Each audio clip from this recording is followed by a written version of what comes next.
So, dun sa movie, talagang makikita mo talaga na very important ang parenting. So, makikita mo from a negative aspect, positive, wherein it shows the value of family. And at the same time, makikita mo rin talaga doon na they integrate the value of religion, na talagang very important ang faith to bond the family.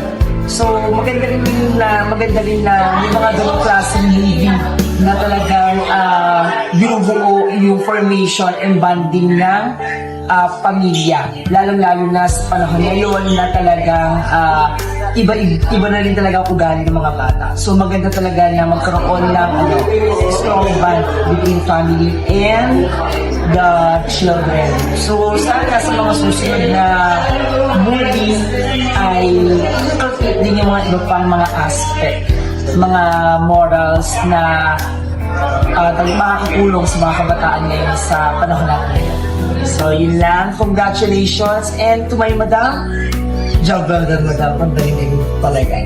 God bless and more.